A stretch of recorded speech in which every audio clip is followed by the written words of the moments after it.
भारतातल्या mid size SUV सेगमेंटमध्ये सध्या इतकी चढाओढ सुरू आहे की जवळपास दर महिन्याला एक नवीन गाडी लॉन्च होते. आणि अशातच निसानने त्यांची एक खास कार या मार्केटमध्ये लॉन्च केली आहे. याचं नाव आहे निसान टेक्टन.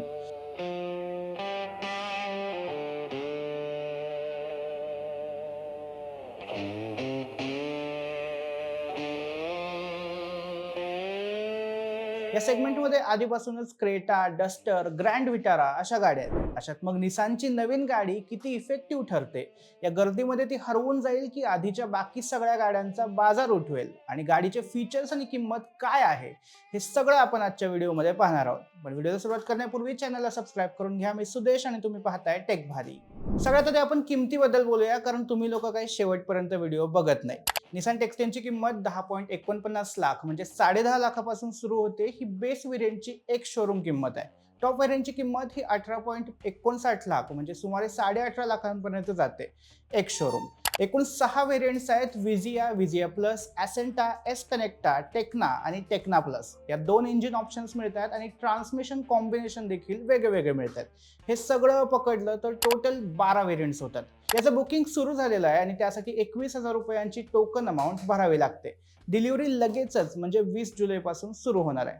आता आपण बघूया की गाडी नेमकी कशी आहे. म्हणजे ही पूर्णपणे नवीन गाडी नाहीये. निसान सध्या भारतात रेनॉल्टच्या जोडीने गाड्या बनवतं आणि टेक्टन ही गाडी खरं तर नुकत्याच लॉन्च झालेल्या रेनॉल्ट डस्टरची बहीणच आहे. या दोन्ही गाड्या CMF-B प्लॅटफॉर्मवर बनवलेल्या आहेत. पण याचा अर्थ असा नाही की टेक्टन ही केवळ डस्टरची कॉपी आहे. निसानने डिझाईनवर बरंच काम केलं असून टेक्टनला निसानच्या फ्लॅगशिप एसयूव्हीचा लुक दिलाय. समोरून बघितलं तर याची upright grill, connected LED DRL आणि सी शेप LED हेडलॅम्प एकदम स्टायलिश दिसतात.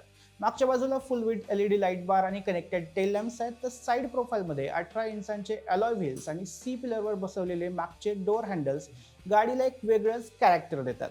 गाडीची लांबी 4349 mm, रुंदी 1815 mm आणि व्हील बेस 2657 mm एवढा आहे. ग्राउंड क्लिअरन्स 212 mm आहे, जो आपल्याकडच्या रस्त्यांना लक्षात ठेवूनच बनवलाय. सो खड्ड्यांचं किंवा स्पीड ब्रेकरचं जास्त टेन्शन नाही.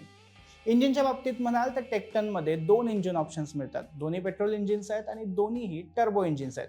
फरक फक्त दोन्हीच्या पॉवरमध्ये आहे. पहिलं आहे 1 लिटरचं T160 इंजिन, जे 999 सीसीचं 3 सिलेंडर टर्बो युनिट आहे. हे इंजिन 100 PS पॉवर आणि 166 Nm टॉर्क जनरेट करतं. 0 ते 100चा स्पीड गाठायला याला सुमारे 13 सेकंद लागतात. 1 लिटरचं जे छोटं इंजिन आहे त्यामध्ये फक्त 6 स्पीड मॅन्युअल गिअरबॉक्सेस मिळतोय.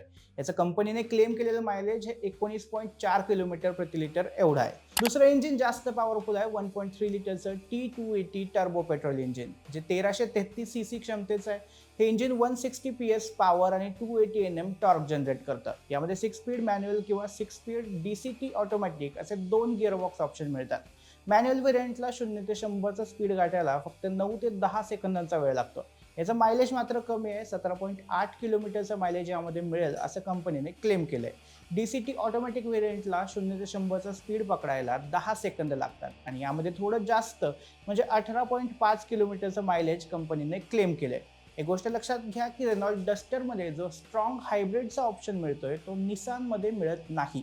दोन्ही गाड्यांमधलं व्हॅल्यू प्रोपोजिशन वेगळं ठेवण्यासाठी हा निर्णय घेण्यात आलाय. सो डस्टरच्या कंपॅरिझनमध्ये हा एक डाऊन साईड ठरू शकतो. इंटेरियरबद्दल बोलायचं झालं तर गाडीत बसल्यावर तुम्हाला एक अतिशय प्रीमियम फील येतो. डॅशबोर्डवर ड्युअल टोन लाईट ग्रे आणि बर्गंडी रंगाचे इंटेरियर देण्यात आले असून त्यासोबत रोज गोल्ड ट्रिम्सचा वापर करण्यात आलाय, जो केबिनला खूप आकर्षक बनवतो. फीचर्सच्या बाबतीत देखील निसान चांगलीच इम्प्रेसिव्ह वाटते. केबिनमध्ये 10.1 इंच मोठी टेक लिंक HD एन्फोटेनमेंट सिस्टीम आहे, जी गुगल बिल्ट इनला सपोर्ट करते. म्हणजे नॅव्हिगेशन पासून व्हॉइस असिस्टंट पर्यंतचे सगळे गुगलच्या इकोसिस्टीम सोबत जोडलेलं असेल. यासोबतच ॲपल कारप्ले आणि Android auto connectivity, fully digital driver display आणि प्रीमियम साऊंड सिस्टीमही दिलेली आहे. हाय व्हेरियंट जे आहेत त्यामध्ये panoramic sunroof, ventilated front seat, wireless smartphone charger, ambient lighting आणि push button engine start stop असे प्रीमियम फीचर्स देखील मिळतात. बूट स्पेसबद्दल बोलायचं झालं तर नॉर्मली 518 लिटरचा बूट स्पेस मिळतो आणि मागची सीट जर फोल्ड केली तर जवळपास 1800 लिटरपर्यंतची जागा मिळते. म्हणजे डिकीच्या बाबतीत देखील काहीच तक्रार नाही. सेफ्टीच्या बाबतीत देखील ही कार एकदम बेस्ट आहे असं म्हणता येईल. लॉन्चच्या आधीच या गाडीला 5 स्टार भारत एनकॅप सेफ्टी रेटिंग मिळाली आहे, जी आजच्या काळात खूप महत्त्वाची बाब आहे. स्टँडर्ड सेफ्टी किटमध्ये 6 airbag, 360 degree camera, ABS with EBD, electronic stability control, reverse parking sensors आणि सीट बेल्ट रिमाइंडर सिस्टीम हे सगळे फीचर्स मिळतात.